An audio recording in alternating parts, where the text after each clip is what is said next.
Donc je voudrais ouvrir la parole de Dieu avec vous et partager quelque chose qui fait suite un petit peu à ce que j'ai partagé les dernières fois. Je vous ai parlé d'héritage, vous vous en rappelez? Vous avez vu que vous étiez héritier et qu'en tant qu'héritier, nous sommes propriétaires. Et c'est une autre posture. Et quelqu'un qui veut que vous soyez héritier, il veut que vous soyez propriétaire. Et quelqu'un qui veut que vous soyez propriétaire, il ne veut pas juste que vous espériez ou que vous vous réjouissiez, ah, je vais avoir un héritage, mais il veut que vous utilisiez. Un propriétaire, il utilise ce qu'il a. Donc c'est dans cette mentalité-là qu'il nous faut avancer. Et je voudrais partager quelque chose avec vous qui est un peu lié à ça, entre l'héritage et la terre promise.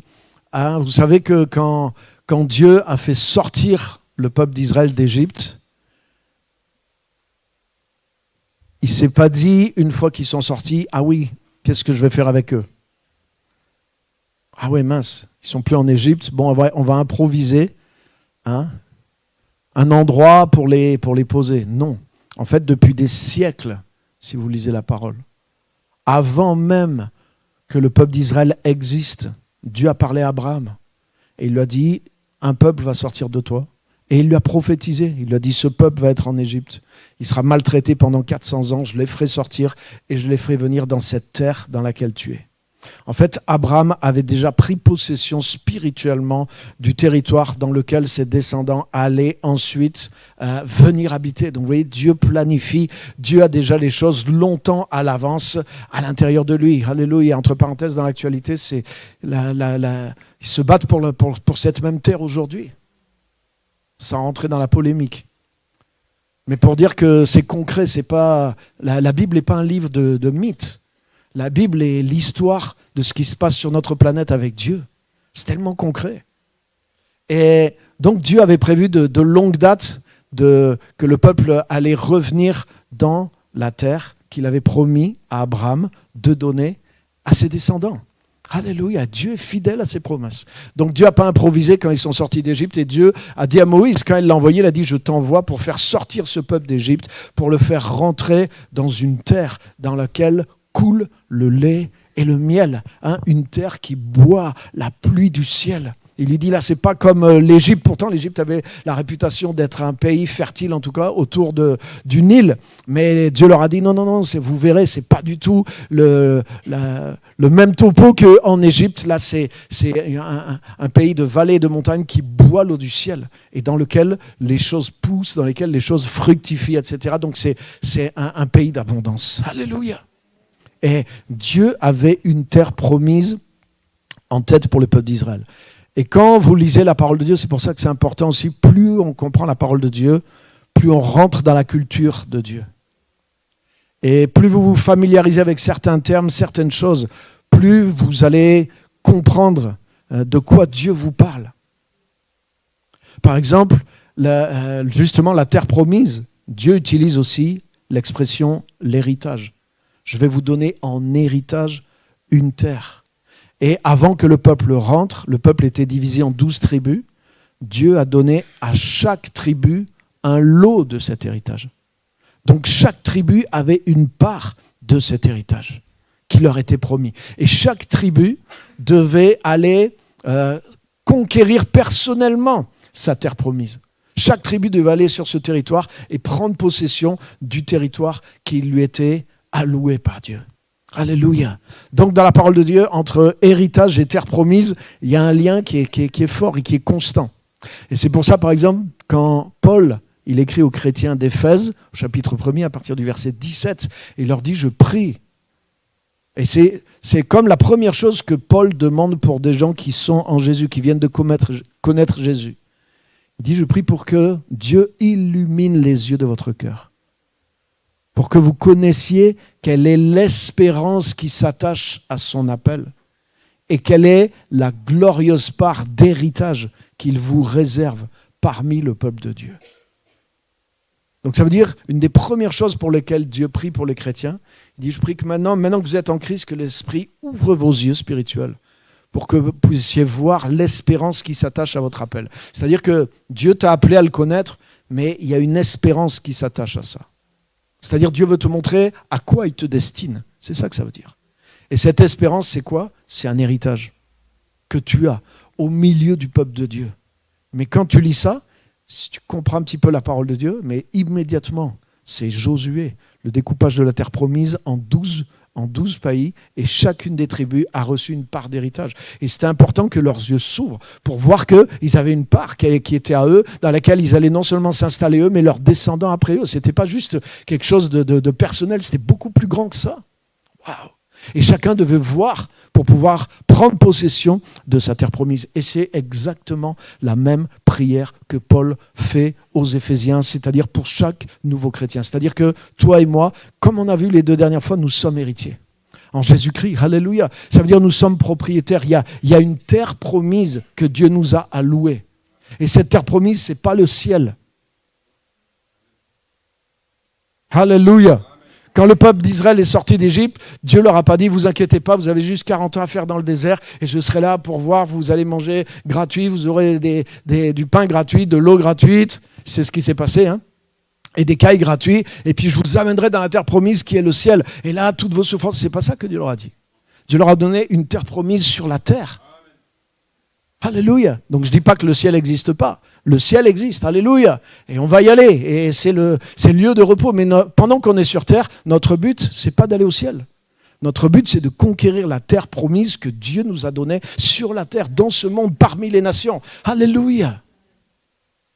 Et cette terre promise, c'est les choses que Dieu a pour nous, c'est les promesses que Dieu a pour nous, en tant qu'individu, en tant qu'Église. Mais ces choses que Dieu a pour nous, pas dans un but égoïste, mais ces choses que Dieu a pour nous, pour bénir les autres, pour amener aux autres. Alléluia.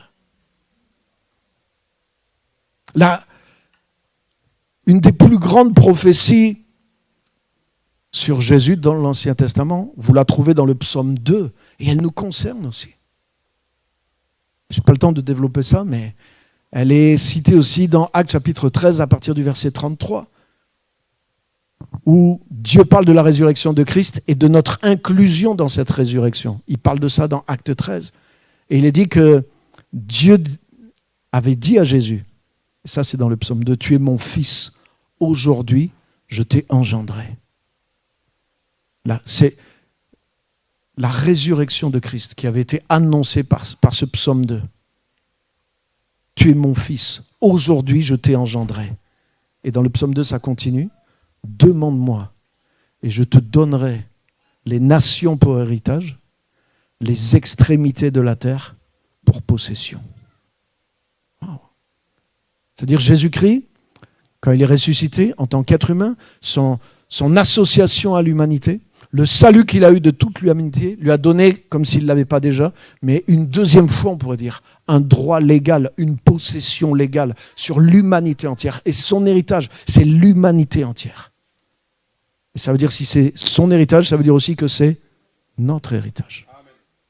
Amen. Alléluia. Donc notre héritage, c'est pas juste, ah oui, pour moi, Dieu va me bénir, Dieu va me donner ceci, Dieu va me donner le mariage, Dieu va me donner, comme vous entendez prêcher dans plein d'églises. C'est quoi? Sortez de tout ce message. Oubliez toutes ces vanités. L'héritage que Dieu nous a donné, c'est les nations. L'héritage que Dieu nous a donné, c'est d'amener le salut jusqu'aux extrémités de la terre. L'héritage que Dieu nous a donné, c'est de finir de virer l'œuvre du diable qui se fait dans les nations. Jésus est venu pour détruire les œuvres du diable. Et il l'a accompli. Mais il faut juste quelqu'un qui vienne maintenant marcher sur les serpents et les scorpions et balayer le terrain. C'est comme par exemple si tu peux passer un produit. Moi j'ai travaillé pendant des années en espace vert. Aujourd'hui ces produits sont interdits, mais ils sont très efficaces. Tu as des produits par exemple pour tuer les mauvaises herbes, hein, au lieu d'aller piocher, tu passes et au bout de quelques jours tu reviens, tout est crevé. Ça rentre, c'est ce qu'on appelle un produit systémique. Ça rentre dans le système. Et c'est-à-dire que ça tue jusqu'à la racine de la plante, et la plante est... Mais tu sais quoi? C'est dur de piocher, hein, mais pour que ça soit propre, il faut quand même piocher. Même que tu as passé ton désherbant, que ça a tué. Sauf que c'est plus facile maintenant, parce que la racine est morte. Mais si tu laisses tout ça comme ça, c'est crado. Donc tu es obligé de venir quand même enlever. C'est exactement ce que Jésus a fait. Quand Jésus est venu à la croix, il est rentré dans le système de l'adversaire. Et il l'a tué jusqu'à la racine.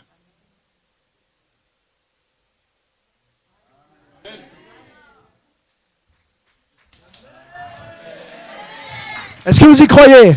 Alléluia! Mais il a dépouillé les dominations, les autorités, il les a livrées publiquement en spectacle, en triomphant d'elles par la croix. Alléluia! C'est écrit, c'est fait une fois pour toutes. Alléluia! Wouh! Alléluia! Vous savez que c'est une révélation, ça? Vous savez que c'est une révélation que peu dans l'Église ont?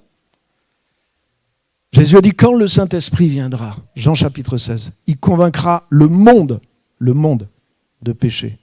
Ensuite, il nous convaincra, nous les croyants, de justice. C'est-à-dire, non pas que nous sommes injustes, mais maintenant que nous sommes en Christ, nous sommes devenus justes. Lisez juste par grâce pour avoir une conviction de justice.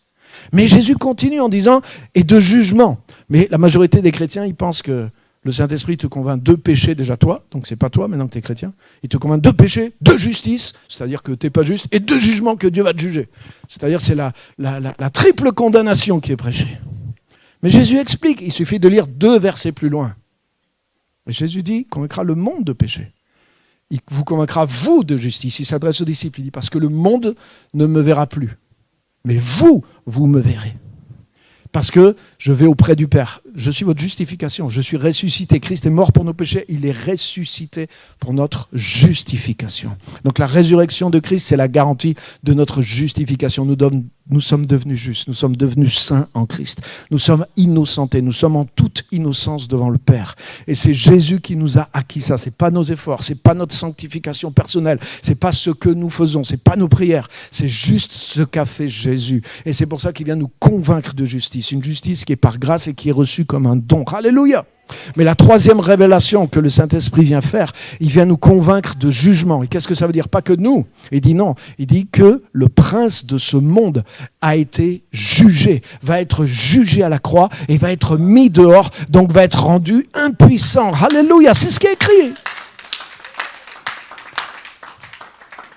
Mais quand j'écoute plein de messages, mais je vous garantis que beaucoup de prédicateurs n'ont pas la révélation par le Saint-Esprit de ce que ça veut dire la conviction du jugement. Pour eux, waouh, le diable est largement au-dessus d'eux.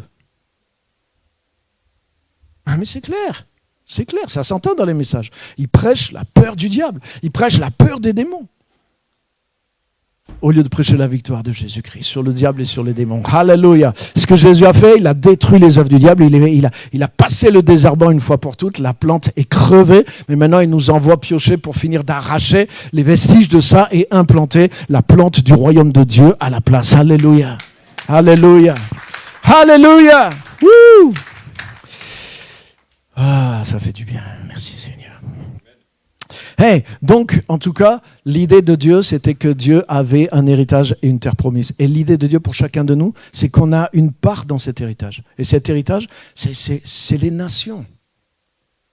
Alléluia. C'est la restauration du gouvernement de Dieu, du royaume de Dieu. Le royaume de Dieu, c'est pas le ciel non plus. Le royaume de Dieu, c'est la restauration du gouvernement de Dieu sur la terre.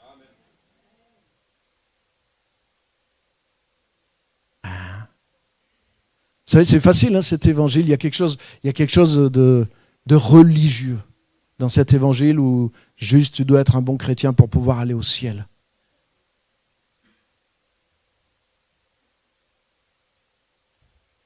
Parce que tu sais quoi? Déjà, c'est la preuve que ce n'est pas l'évangile. C'est que c'est 100% de l'égoïsme. 100%. Je crois en Jésus pour aller au ciel. Je ne fais pas de péché pour aller au ciel. Je vis une vie sainte pour aller au ciel. Je prie pour aller au ciel. Je reste dans la veille si Jésus revient pour aller au ciel. C'est la peur qui est derrière. Et c'est 100% centré sur moi, mes intérêts, mon salut. C'est complètement égoïste. Et tu sais quoi? Quand tu es dans cet état d'esprit, tu fais absolument rien de ta vie pour le royaume de Dieu. Donc tu es stérilisé. C'est l'œuvre de la religion, de la religiosité. Il faut se défaire de ça. Il faut se défaire de ça une bonne fois pour toutes. Je connais un bon livre. Celui-là, il est pas mal. Mais avant, pour passer le désherbant, je vous recommande Religion détox. Bien sûr, les pharisiens, c'est toujours les autres. Les religieux, c'est toujours les autres. Ça fait 40 ans que je suis dans le milieu évangélique. toutes les églises, tous les milieux, tout ce que j'ai vu, tous, il n'y en a aucun, tous ils disent oh, nous on n'est pas religieux. Hein. Nous on a Jésus, nous on a une... Personne n'est religieux. Nous on n'est pas religieux, la preuve on a des miracles. Tu sais que les pharisiens ils avaient des miracles. Nous on n'est pas des religieux, on chasse les démons. Tu sais que les pharisiens ils chassaient les démons. Regarde dans la Bible.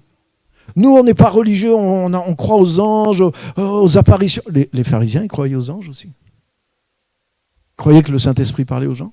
Ils croyaient aux prophètes. Ils avaient 20 sur 20 dans le credo. Mais ils étaient religieux ou ils n'étaient pas religieux? Mais eux, ils ne pensaient pas qu'ils étaient religieux. Ils pensaient qu'ils étaient dans le vrai avec Dieu et qu'ils avaient raison. Tout le monde pense qu'il est dans le vrai et qu'il a raison. Faites une petite cure de détox. Et vous allez voir comment vous allez vous sentir mieux après. Alléluia. Alléluia. Donc notre héritage, c'est pas de rester ici, centré sur soi, à être sûr, est-ce que ça passe pour que j'aille au ciel? Ça, Jésus s'en est occupé pour que tu ailles au ciel. C'est pas toi qui vas te sauver. C'est Jésus qui t'a sauvé. Par contre, il veut illuminer les yeux de ton cœur en tant que nouveau converti. Pas pour que tu vois qu'est-ce que tu dois faire pour pouvoir aller au ciel. Trouvez-moi ça dans la Bible. Ça y est, pas dans la Bible tout ça. Là. Ce qui est la doctrine de base qui fait fonctionner les églises. Ça n'existe pas dans la Bible, cette vision-là. Mais dans la Bible, il y a cette vision que Dieu illumine les yeux de vos cœurs pour que vous puissiez voir l'espérance qui s'attache à votre appel et quelle est la part de l'héritage que Dieu vous réserve dans cette vie, dans ce monde, pour manifester ce que Dieu a fait de vous et ce qu'il veut faire au travers de vous. Alléluia. Ça, c'est l'évangile, les amis. Ce n'est pas juste l'évangile qui te sort du monde et qui t'envoie au ciel, mais c'est l'évangile du royaume et de la terre promise. Tu as une terre promise, j'ai une terre promise, je suis héritier, je suis propriétaire, j'ai une part dans cette vie. La part que j'ai au ciel, elle m'est assurée par le Christ. Et j'ai pas travaillé pour ça, il a travaillé pour ça. Mais il a travaillé aussi pour que j'ai une part dans le monde. Et cette part que j'ai dans le monde, c'est pas pour moi non plus. Mais c'est pour que d'autres puissent avoir leur part de ce que Christ a accompli dans ce monde pour eux. Alléluia. Et la vraie vie est là. Le vrai sens de la vie chrétienne est là. Le vrai sens de la vie même est là aussi. Alléluia. Et c'est de ça que je voudrais vous parler aujourd'hui. Donc, vous allez voir, je voudrais vous montrer une chose tellement... Juste un point, il n'y a qu'un point dans mon message. Il y a plein de petits points autour de ce point, vous voyez, comme les protons autour de l'atome, mais je vais vous parler juste de l'atome aujourd'hui. Et l'atome, c'est une des choses, la caractéristique principale qui a fait que certains du peuple d'Israël sont rentrés dans cette terre promise. La clé par laquelle ils sont rentrés dans la terre promise. Alléluia. Donc on va lire dans Nombre, chapitre 13, à partir du verset 16. Nombre, chapitre 13, à partir du verset 16. Et c'est là, vous voyez, la dépendance de la technologie. Personne n'a sa Bible en papier. Comme nous avant, quand on est au culte, tout le monde arrive avec sa Bible. Et là, on est foutu, plus personne ne peut suivre. C'est pas grave, vous inquiétez pas. Alors, je vais vous lire le texte de toute façon. Donc, Nombre, chapitre 13. Et à partir du verset 16. Je ne veux pas tout vous lire, mais c'est juste quand le peuple d'Israël est arrivé après être sorti d'Égypte. Il leur a fallu 11 jours simplement pour quitter l'Égypte et pour arriver au Jourdain, la frontière de la terre promise. Mais à cause de leur mauvais choix, ils sont restés 40 ans. Donc ils ont fait un voyage de 40 ans qui était prévu d'être fait en 11 jours. Une belle rallonge quand même. Et donc, avant d'arriver devant la terre promise, ils ont envoyé 12 espions, un par tribu, pour faire un repérage de la terre promise. Et donc les 12 espions sont partis, à partir du verset 16. Donc c'est là qu'on est dans le récit. Tels sont les noms. Donc je vous ai épargné le nom des hommes, ceux qui cherchent des prénoms pour leur enfant, vous lirez chez vous. Tels sont les noms des hommes que Moïse envoya pour explorer le pays. Moïse, très puissant, petit verset là, Hein, ce petit verset vaut son pesant d'or qu'on va lire tout de suite là. Jamais personne ne l'a vu celui-là. Moïse donna à Osée, fils de Nun, le nom de Josué. Ça me parle. Parce qu'il n'y a pas beaucoup de gens dans l'Ancien Testament dont le nom a été changé. Je vous ai parlé la semaine dernière. Abraham et Abraham. Abraham a été le père d'Ismaël. Mais c'est Abraham qui a été le père d'Isaac. Changement de nom, ça veut dire changement d'identité. C'est la prophétie de la nouvelle naissance. Quand tu rentres en Christ, tu deviens une nouvelle création. Alléluia. Ce n'est pas le hasard que Josué, Moïse a changé son nom. Ça veut dire quelque chose. Et ce petit verset. Hein, Abraham, on connaît Jacob qui est devenu Israël. Mais saviez-vous que Josué s'appelait Osée avant? Hein, oui. Oui. Oui, pourquoi il faut lire la Bible? Alléluia. Rien qu'avec ça, là, ça fait ta journée, ça. Hein? Un verset comme ça. Waouh. Alléluia. Donc Moïse les envoya explorer le pays de Canaan. Puis en plus, ce n'est pas le hasard. Rien n'est au hasard dans la parole. C'est juste avant d'aller explorer Canaan que son nom est changé. Ça veut dire lui, il n'est pas comme les autres. Alléluia. C'est-à-dire qu'il y a une différence en lui. Et tu vas voir la différence en lui. C'est qu'il n'a pas vu les choses comme les autres avaient vues. Il leur dit, montez ici par le sud, montez sur la montagne et examinez le pays. Vous examinerez comment il est, quel est le peuple qui l'habite, s'il est fort ou faible, s'il est nombreux ou non. Vous examinerez quel genre de pays il habite, s'il est bon ou mauvais, quel genre de ville, si elles sont ouvertes ou fortifiées. Vous examinerez aussi comment est le terrain, s'il est fertile ou pauvre, s'il y a des arbres ou non. Armez-vous de courage et prenez les fruits du pays. C'était l'époque des premiers raisins. Ces hommes montèrent et explorèrent le pays depuis le début de Tsin jusqu'à Rehob sur le chemin de Hamath. Avec l'accent, t'as vu? Ils montèrent par le sud et allèrent jusqu'à Hébron, où se trouvaient Aïman, Sheshai et Talmaï, les descendants d'Anak.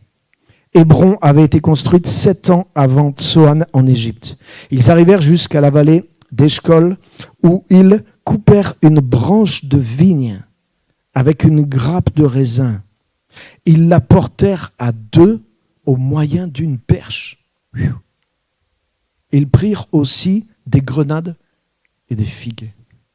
C'est énorme, hein, vous vous rendez compte? Vous voyez le pays que Dieu leur avait dit? En fait, il y a un peu d'incrédulité en réalité. Dieu ne leur avait pas dit d'envoyer des espions pour aller vérifier si ce que Dieu avait dit c'était vrai. Dieu leur avait dit, c'est un pays d'abondance et vous allez conquérir. Donc peu importe s'ils sont faibles, les ennemis, peu importe la taille des adversaires, ils auraient pu y aller directement. Mais ils ont voulu aller voir par eux-mêmes. Donc ils sont allés voir si c'est bien ou pas, si c'est fort ou pas. Et quand ils sont allés, mais Dieu leur avait dit que c'est un pays d'abondance. Ils ont pris une grappe de raisin. Ils étaient obligés de la porter à 2 sur une perche. Wow.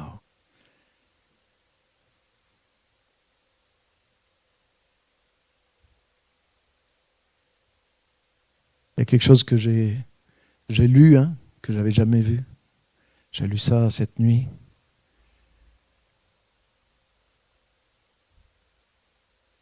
Quelqu'un qui a dit « Je suis la vigne ».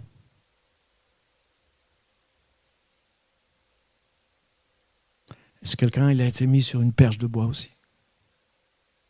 Et il y avait un homme de chaque côté aussi, qui était sur le même perche de bois. Et il y a une signature là. Pourquoi la terre promise, elle est abondante pour les chrétiens? Parce que c'est Jésus. La mort de Jésus sur la croix, c'est la clé qui t'ouvre l'abondance qu'il y a dans la terre promise. Alléluia. Vous savez, au fur et à mesure que j'avance dans la vie chrétienne, je me suis rendu compte que la croix, l'œuvre de la croix, ce qu'a fait Jésus à la croix, ce n'est pas juste la clé qui t'ouvre la conversion. Ça aussi. Prêche la croix à ceux qui sont pas chrétiens. Jésus est mort pour tes péchés, convertis-toi. Hop, ça y est, ça t'ouvre. Maintenant, tu as le pardon. Allez, maintenant, il faut que tu trouves d'autres choses. Maintenant, c'est ceci, c'est cela. Non, j'ai compris que l'œuvre de la croix, c'est la clé qui ouvre toutes les portes. Qui ouvre toutes les portes. C'est-à-dire, c'est ce que Jésus a fait par grâce. Ce n'est pas juste pour que tu sois pardonné et après tu retrousses tes manches et tu travailles par toi-même. Non. Chaque chose auquel tu as accès dans le royaume de Dieu, c'est l'œuvre de la croix qui l'ouvre et qui l'a ouvert pour toi. Et en fait, ce n'était pas plus difficile pour les enfants d'Israël de sortir d'Égypte que de conquérir Canaan. Parce que c'était un don. C'était une grâce qui allait s'accomplir par des prodiges, par des miracles, par l'œuvre que Dieu avait préparée d'avance. Et de la même façon qu'ils sont sortis d'Égypte, la nuit où ils ont immolé un agneau, de la même façon, ils allaient avoir l'abondance des fruits de la terre promise. Parce que Jésus a été crucifié sur une perche. Alléluia. C'était la même clé qui les a fait sortir d'Égypte. C'est la même clé par laquelle ils allaient s'emparer de l'abondance de la terre promise. Et c'est la même chose pour nous. Ce n'est pas plus difficile. C'est par la même grâce. La croix, l'œuvre de Jésus à la croix, ce n'est pas juste ce qui t'a fait rentrer dans le salut, mais c'est un passe-partout. Ça ouvre toutes les portes, toutes les choses qu'il y a à posséder, à trouver, à conquérir dans le royaume. C'est l'œuvre de la croix qui ouvre la porte. Ce n'est pas ce que toi tu fais, c'est ce que Jésus a fait. Alléluia. Alléluia. Et en tout cas, ce n'est pas le hasard, c'est ce signe énorme qu'ils ont trouvé. Et ils arrivèrent, voilà, verset 25, ils furent de retour de l'exploration du pays au bout de 40 jours. Alors arrivés, ils se rendirent auprès de Moïse, d'Aaron et de toute l'assemblée des Israélites à Kadès, dans le désert de Paran. Et ils leur firent un rapport, ainsi qu'à toute l'assemblée, ils leur montrèrent les fruits du pays. Voici ce qu'ils racontèrent à Moïse. Nous sommes allés dans le pays où tu nous as envoyés. C'est vraiment un pays où coule le lait et le miel. Amen. Et en voici les fruits. Mais, aïe, aïe. Ce mais là. L'évangile est vrai, mais. Donc ça veut dire tout ce que tu vas dire après. Tu vas dire que l'évangile n'est pas vrai. Quand on dit oui, l'évangile, oui, c'est vrai, Jésus a tout accompli à la croix, mais tout ce que tu vas dire après annule ce que Jésus a accompli à la croix. Ça, c'est ce que tu dis après le mais. Ce n'est pas la confession de la vérité, c'est la confession de ton incrédulité. Oui, mais c'est quand même réel. C'est une partie de la réalité qui s'accorde avec ton incrédulité et que tu choisis de voir, de confesser, et dans laquelle, malheureusement, ça les a orientés. Mais le peuple qui habite ce pays est puissant. Aïe.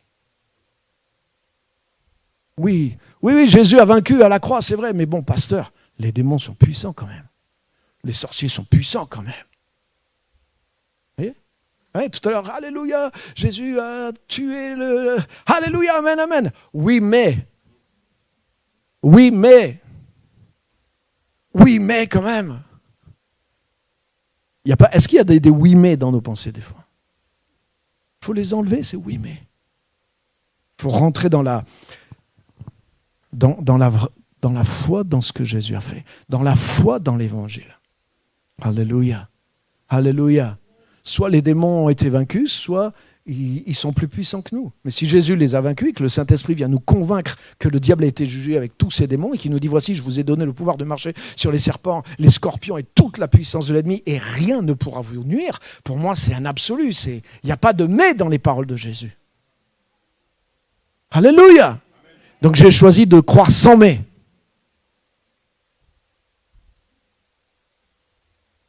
Alléluia. Choisis de croire sans mais. Oui, mais si je crois sans mais, ça m'engage. T'as vu, t'as dit oui, mais. Oui, mais si je me mets à croire sans mais, ça m'engage après. Si jamais ça marche pas, donc je préfère rester planqué. Oh, alléluia. Mais le peuple qui habite ce pays est puissant. Les villes sont fortifiées, très grandes. Nous y avons vu des descendants d'Anak, c'est des géants. Les Amalécites habitent la région du sud. Et les Hittites, tu as vu, ils ont vu les grenades, mais par contre, ils ont noté tout le nom des... Waouh! Tu sais, avoir le discernement des obstacles, c'est facile. Avoir le discernement de tout ce qui ne va pas, ce n'est pas un don du Saint-Esprit. C'est voir ce que Dieu nous a dit comme étant la réalité supérieure qui va triompher des réalités actuelles qui sont simplement visibles. Tout ce qui est visible, toutes les réalités visibles sont ébranlables. Alléluia. Mais les réalités invisibles du royaume de Dieu sont inébranlables. Et c'est ça que nous avons hérité. Nous avons hérité un royaume inébranlable. Donc avançons avec une foi sans mais, une foi pleine et entière pour prendre possession de ce qui nous appartient. Alléluia. Donc, je vous épargne même tous les détails. Verset 10, Caleb fit taire le peuple qui a murmuré contre Moïse. Vous voyez, ça a produit le découragement, la négativité dans tout le peuple. Et il dit, montons, emparons-nous du pays, nous y serons vainqueurs. Mais les hommes qui l'y avaient accompagné dirent, nous ne pouvons pas monter contre ce peuple, car il est plus fort que nous. Et ils dénigrèrent devant les Israélites le pays qu'ils avaient exploré. Ils dirent, le pays que nous avons parcouru pour l'explorer est un pays qui dévore ses habitants. Tous ceux que nous y avons vus sont des hommes de haute taille. Nous avons vu des géants, les descendants d'Anak, qui sont issus des géants. À nos yeux et aux leurs, nous étions comme des sauterelles. Aïe, aïe, aïe. Ils ont mis leurs lunettes à l'envers. Des jumelles. Ils ont mis les jumelles à l'envers. Ils se sont vus, eux, tout petits, et les autres tout grands. Mais Dieu leur avait dit l'inverse. Dieu leur avait dit, je serai avec vous. Et vous allez combattre et vous allez prendre possession de ce pays. Vous allez dominer, vous allez balayer tout ça. Vous allez affronter les obstacles et vous allez prendre possession du pays. Mais ils ont commencé à dire, non, les autres sont grands. Et c'est nous qui sommes petits. Les obstacles sont grands, les ennemis sont grands, les ennemis sont puissants. Et en fait, sur les 12 qui étaient envoyés, il y en a 10 qui ont prêché ça. Et du coup, tout le peuple a commencé à être découragé et à faire demi-tour. Et ils ont même dit, on va enlever Moïse et on va nommer un autre leader, un bon, pour qu'il nous ramène en Égypte. Wow. Ça allait loin. Et les deux seuls qui sont restés fermes et qui avaient une autre vision, c'est Josué, qui s'appelait Osée juste quelques temps avant, et Caleb. Et donc, voilà, je vous épargne l'histoire, je vous encourage à lire tout ça et chez vous. Mais juste un petit verset qui est important pour, chapitre 14, verset 24. À la fin, Dieu va prendre la parole et va donner un petit peu son verdict sur la situation. Et au verset 24, il dit, « Quant à mon serviteur Caleb, et donc il y a Josué aussi, parce qu'il a été animé d'un autre esprit et qu'il a pleinement suivi ma voie, je le ferai entrer dans le pays où il est allé et sa descendance le possédera. » Donc sur toute cette génération, c'est Josué et Caleb, les deux seuls qui sont rentrés dans la terre promise, parce qu'ils avaient un état d'esprit et une manière de voir différente des autres. Vous vous rendez compte ? Ouh. Vous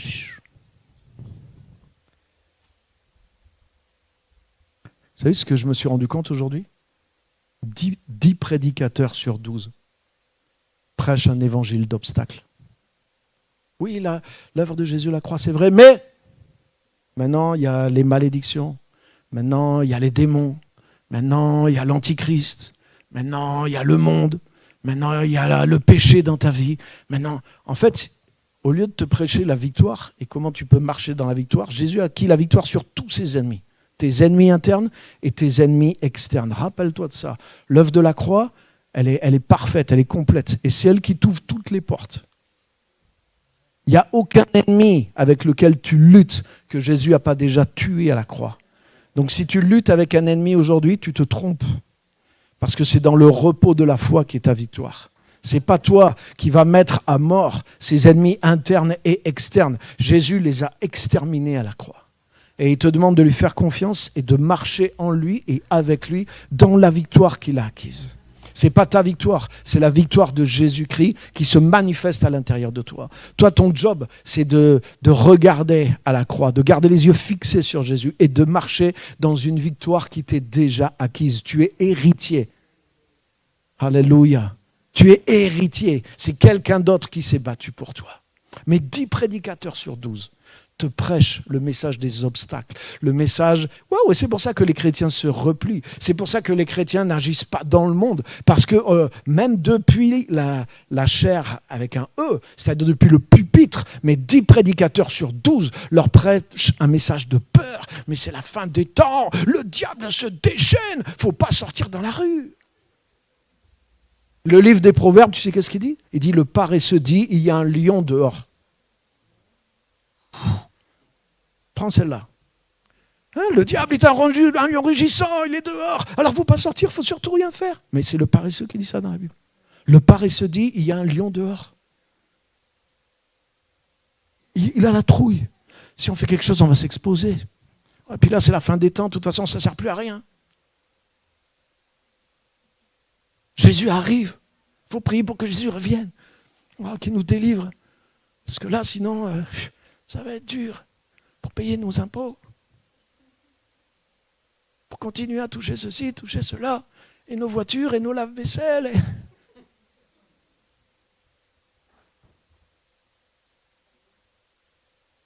Vous voyez ?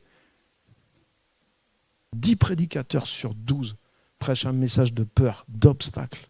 Tes ennemis internes, le péché, la tentation, la fornication.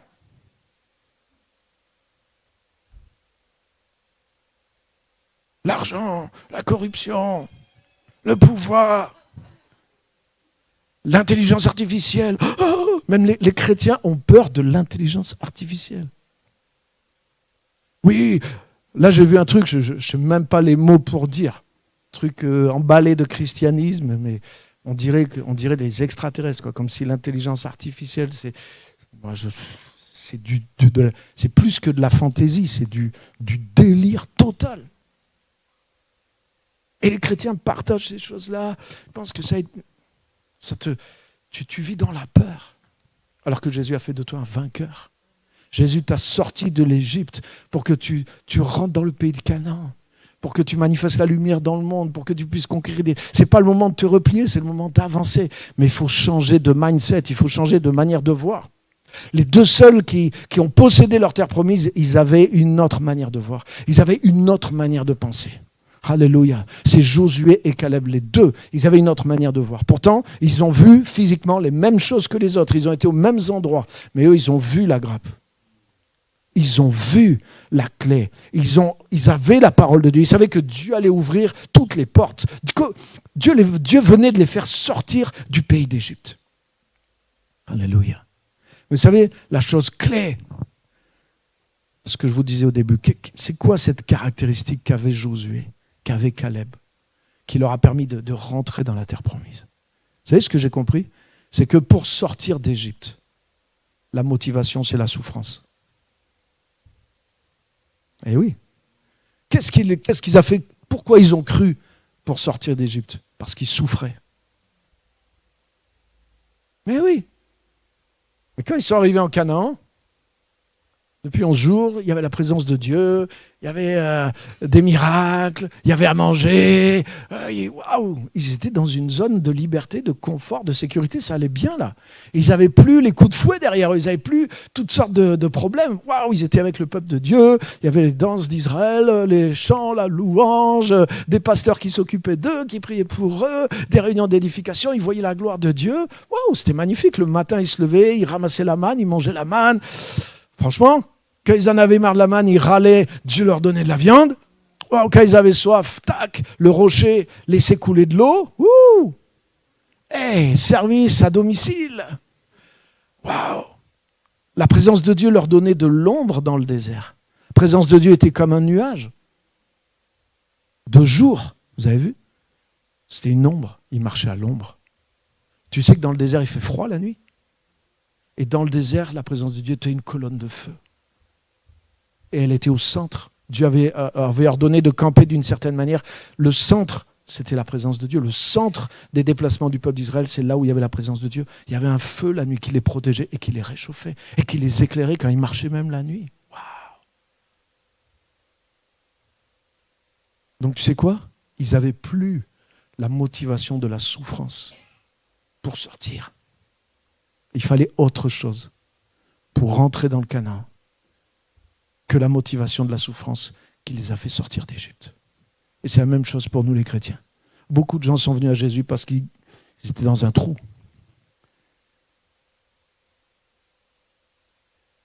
Et Jésus, waouh, le Sauveur, m'a sorti du trou. Alléluia. Mais du coup, tu sais quoi? Une fois que Jésus t'a sorti du trou, tu n'as plus la motivation qui t'a amené à sortir du trou. Et tu as besoin d'autre chose. Et Josué, il avait trouvé cette chose. Caleb, il avait trouvé cette chose. Alléluia. Et vous voulez savoir ce que c'est cette chose? Revenez dimanche prochain.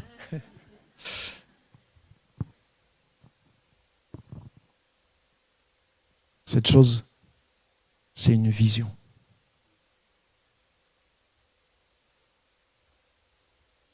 Josué, Caleb étaient devenus des visionnaires.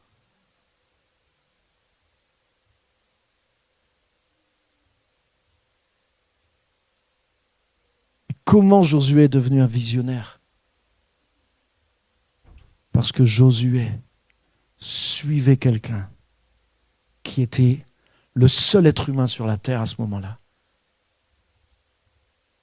à avoir la vision de la terre promise. C'était Moïse. Josué était le serviteur de Moïse. Josué était tout le temps avec Moïse. Il servait Moïse. Il était le disciple de Moïse. Et Moïse était un visionnaire. Avant de sortir de... Dieu l'a convaincu, Dieu lui a donné la vision de la terre promise. Dieu lui a montré, tu vas faire sortir le peuple d'Égypte, ce peuple va rentrer en Canaan. Et Dieu lui a donné une telle vision de la terre promise. Pendant qu'ils étaient au désert, Moïse, toutes les lois bizarres que vous sautez quand vous lisez votre Bible, pour ceux qui lisent l'Ancien Testament, j'espère qu'il y en a. Quand tu lis Exode, Lévitique, surtout Lévitique, Nombre, mais tu sais que Jésus est caché dans tout ça? Tu as vu comment Jésus était caché dans la grappe de raisin portée sur des perches? Mais si tu commences à comprendre la culture du royaume de Dieu, tu vas voir que Jésus est partout, dans chaque page de ta Bible. Et pendant que Moïse était au désert, Moïse avait tellement la vision de la terre promise, il a commencé à leur dire, quand tu rentreras dans le pays, tu construiras des villes de telle taille, tu construiras des villes de refuge, tu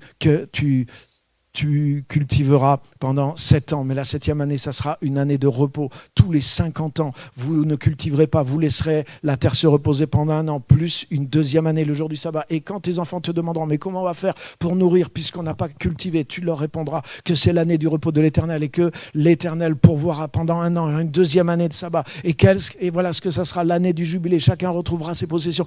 En fait, Moïse avait tellement la vision de la terre promise qu'il savait exactement comment il fallait cultiver, comment la vie sociale allait être organisée, la vie politique, la vie familiale, la vie cultuelle. Il y aura un seul endroit où vous adorerez. Ça sera dans une des villes que l'Éternel choisira, où il fera reposer son nom. Tous les ans, vous montrez, il y aura des fêtes. Il avait tout dans sa tête déjà. Et c'est pendant qu'ils étaient au désert que Moïse leur a donné toutes ces lois qui ne leur servaient à rien. Ils étaient dans le désert. Mais pourquoi il faisait ça? Pour leur communiquer une vision. Pour qu'ils vivent déjà d'avance dans la terre promise. Quand tu cultiveras ton champ, tu cultiveras pas 2 espèces de graines dans le même. Tu laboureras pas ton champ avec un bœuf et un âne. Mais le mec, il était au désert. On peut dire, mais Moïse, oh, tu peux pas nous parler d'autre chose. Parle-nous de la réalité d'aujourd'hui. Arrête avec ta terre promise. Mais Moïse, il revenait avec des livres entiers de lois. Parce qu'il était un visionnaire. Et Josué a été au contact. Et Josué est devenu un visionnaire aussi. Et Josué avait la terre promise, qu'il illumine, c'est pour ça Paul prie pour les nouveaux chrétiens, qu'il illumine les yeux de votre cœur. Dès qu'ils sont convertis, peu importe la motivation qui t'a fait sortir d'Égypte, t'es sorti d'Égypte, alléluia. T'es sorti du monde, t'es venu à Jésus-Christ, gloire à Dieu. Amen. Mais tu sais quoi maintenant ? Commence pas à écouter ces 10 prédicateurs sur 12 qui te prêchent un évangile au rabais, un évangile de défaite, un évangile de peur, un évangile de foi dans le diable, un évangile de planqué, un évangile qui stérilise l'Église. L'Église, c'est le corps de Christ.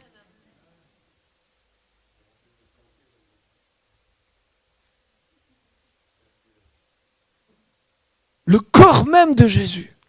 Ça veut dire ce que Jésus a fait pendant qu'il était dans son corps.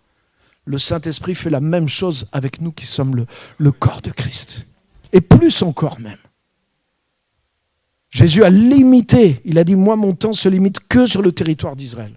Mais c'est vous qui êtes la lumière des nations. C'est vous qui allez amener la lumière dans les nations. Et tu sais quoi ? Ce qui va t'amener là, c'est pas la peur de l'enfer.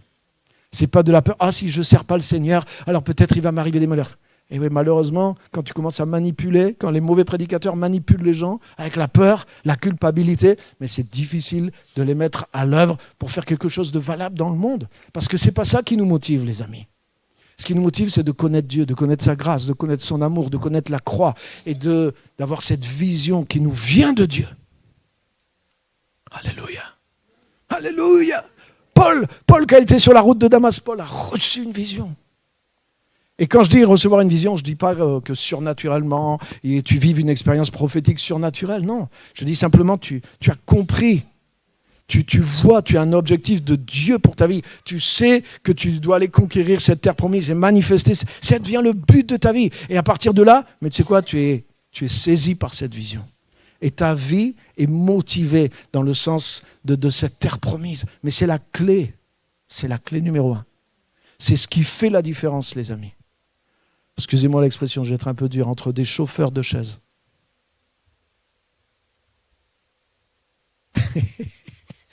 Et des transformateurs de nations. Le peuple d'Israël était sorti d'Égypte à cause de sa souffrance, mais franchement, ils étaient bien servis au désert. Et par manque de vision, ils n'ont pas relevé le challenge de rentrer dans la terre promise. Alors que c'était la même clé, c'était par la foi. De même que c'est par l'agneau immolé. Là, c'était par Jésus crucifié, qui devenait le cep, la vigne, dans lequel ils avaient trouvé leur force, et ils allaient conquérir. C'était la même grâce qui était là. Et ils pouvaient conquérir toutes ces choses-là. La vision leur a manqué. Josué et Caleb ont eu la vision. Et tu sais quoi, les principes de Dieu, tu as vu, sont immuables. Dieu a fait en sorte, il leur a dit, vous deux, vous aviez eu cet esprit, vous rentrerez et vos descendants. Et c'est ce qui s'est passé. Lis la suite dans la Bible. Et c'est même Josué. Ce n'est pas le hasard. C'est lui qui était visionnaire. Toute la génération suivante, les enfants de ceux qui n'ont pas cru, ils ont cru Josué.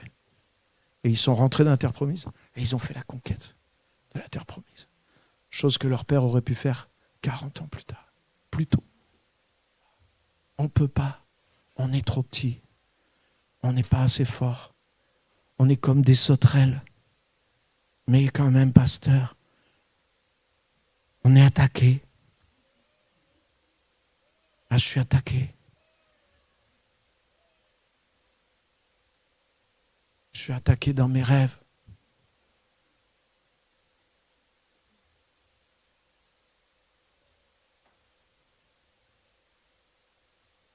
Il est où? C'est où dans l'évangile ça?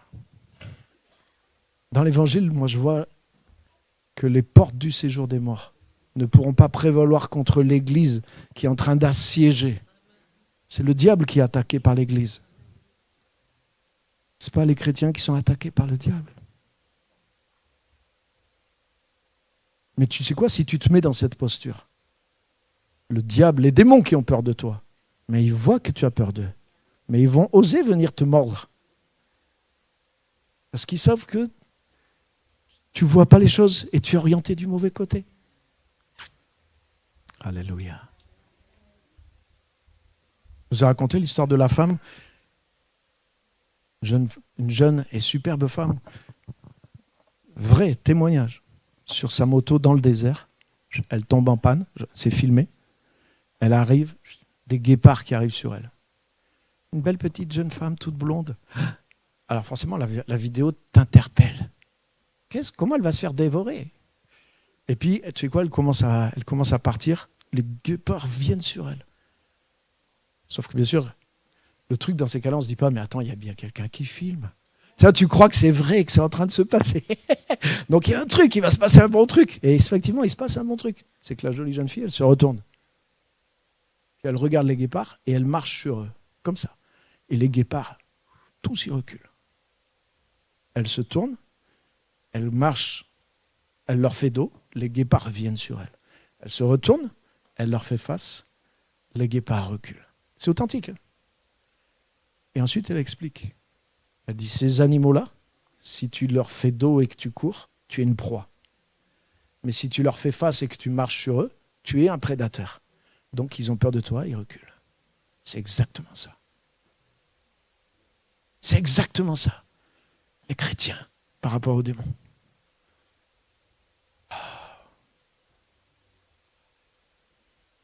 Alléluia. Alléluia.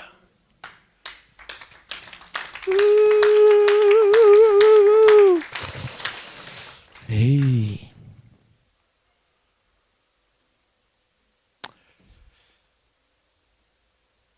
Dans Romains chapitre 12, verset 2, un verset que j'aime beaucoup, il est dit « Ne vous conformez pas au siècle présent, mais soyez transformés par le renouvellement de votre intelligence. » Josué a été transformé, transfiguré. Il a même été renommé. De Osée, il est devenu Josué. Il était transformé. Il avait une autre manière de voir les choses. Et c'est avec ça qu'il a pu pénétrer en Canaan. Tu sais quoi? Le monde qui est autour de nous, il nous conforme. C'est-à-dire qu'il nous rend comme tout le monde. Le monde te rend banal. Un des buts du monde, c'est que tu sois noyé dans la masse. C'est que tu sois un numéro, c'est que tu sois personne. Tu te conformes pour que tu sois comme tout le monde. Mais tu sais quoi? La vision que Dieu a pour toi et pour ta terre promise, elle te sort du lot. Ne vous conformez pas au monde présent, mais soyez transformés par le renouvellement de l'intelligence pour que vous discerniez quelle est la volonté de Dieu, qu'il illumine les yeux de votre cœur pour que vous puissiez voir la vision et poursuivre la vision. Tu sais qu'est-ce qui t'endort? Qu'est-ce qui te met dans la crainte? Qu'est-ce qui te met dans un évangile de oui mais? Qu'est-ce qui t'attire vers tous ces 10 prédicateurs qui prêchent la trouille? Mais c'est l'esprit du monde, je te dis mon frère, ma sœur, qui veut te conformer pour que tu restes... Voilà. Et l'audace de suivre la vision de Dieu pour ta vie. Tu n'as qu'une vie sur la terre. Tu n'as qu'un héritage divin à faire valoir sur la terre. Ce n'est pas une fois au ciel que tu pourras revenir le faire. C'est maintenant que nous sommes là. Et Dieu veut te donner la vision. Tu sais quoi, la conclusion de mon message? Toi aussi, deviens un visionnaire. Tu dois être un visionnaire. Tu dois avoir une vision pour ta propre vie. Tu dois avoir la vision de Dieu pour ta propre vie. Tu dois savoir au fond de toi qu'est-ce que Dieu veut pour ta vie. Où est-ce qu'il doit t'amener? Si tu ne le suis pas, tu poursuis cette vision par la foi jusqu'à ce qu'elle arrive. Mais sois un visionnaire, sois une personne de foi. Avoir quitté l'Égypte ne suffit pas. C'est que la moitié du chemin. Dieu, et c'est pas par la motivation de la souffrance que tu vas rentrer là-dedans. C'est par la vision. C'est cette vision qui va te donner la force de t'arracher au moule dans lequel le monde veut te conformer pour que tu t'empares de ces choses que Dieu a pour toi. Jésus a payé pour ta sortie d'Égypte. Il a payé aussi pour ton entrée et ton héritage en Canaan. La même clé, la croix, a ouvert déjà toutes les portes. C'est à toi. Capte cette vision. Sois visionnaire dans ta propre vie. Laisse pas les autres avoir des visions pour ta vie. Sois visionnaire de ta propre vie. Laisse pas les autres être des prophètes dans ta vie. Sois le prophète de ta propre vie. Tu as une relation avec Dieu. Tu as la Bible, tu as la parole de Dieu, tu as l'Esprit de Dieu. Capte la vision de Dieu. Inspire-toi des autres. Inspire-toi des visionnaires. Josué s'est inspiré de Moïse, mais la vision de Josué était différente de celle de Moïse. Il a capté le principe de la vision, mais il a fait quelque chose que Moïse n'a pas pu faire. Il était au-delà même de ce que Moïse. Mais il a su capter. Il n'a pas reproduit la vision de Moïse, mais il est devenu un visionnaire comme Moïse l'était. Vous voyez la différence? Alléluia. On va se lever, on va terminer par la prière. Oh. Ça, c'est un message de rentrée. Hein. La vision, c'est la clé qui te fait passer dans l'héritage. C'est la vision. Alléluia. Te sors du conformisme qu'il y a dans le monde. Te sors de la peur. Il y a un lion dans la rue. Alléluia. Merci Seigneur. Merci Saint-Esprit. Merci pour ton peuple. Merci pour l'Église. Merci pour ce que tu fais. Merci parce qu'il y a aussi l'image d'une armée. L'Église est un corps, l'Église est une douce fiancée, mais l'Église est une armée aussi. Alléluia. Et nous avons les armes, une armure du chrétien aussi dans la parole. Parce que nous sommes une armée, nous nous levons pour prendre possession d'une terre. Alléluia, que Jésus a conquise pour nous. Jésus a déjà tué l'adversaire sur cette terre. Et c'est à nous d'aller prendre possession, de nous établir, d'établir tes lois et ton royaume. Alléluia. Et merci pour ce que tu fais. Vraiment que chacun de nous devienne un visionnaire. Que chacun de nous comprenne et capte ce principe de vision comme Paul a prié. Je prie. C'est ma prière pour chacun ici et tous ceux qui sont en contact et qui nous rejoignent aussi d'une manière ou d'une autre. Que l'Esprit de Dieu ouvre et illumine les yeux de votre cœur, pour que vous puissiez voir à quelle espérance il vous a appelé et que vous fassiez aucune excuse, ni par rapport à votre saison, ni par rapport à votre âge, à vos moyens, mais que vous dites oui, sans un oui mais, je reçois, j'accepte ou je réouvre cette vision que j'ai eue, que j'ai enterrée, que j'ai stoppée, et je veux marcher dans la foi, dans cette vision. Je veux enlever tout ce message négatif, tous ces 10 sur 12 qui étaient un message de négativité, qui s'appuyait sur des faits, mais qui était un faux message, qui a démobilisé tout un peuple et qui a perdu une génération entière. Seigneur, je veux capter vraiment ce message de foi et de vision. Que l'Esprit de Dieu ouvre les yeux de ton cœur, illumine les yeux de ton cœur, que tu vois, que tu aies une vision de ta part d'héritage dans ta vie, dans ce monde, et que tu commences à marcher dans cela par la clé de la foi et de la croix. Amen et Amen. Merci Jésus. Amen, merci de votre patience. Très bon dimanche à tous, à bientôt.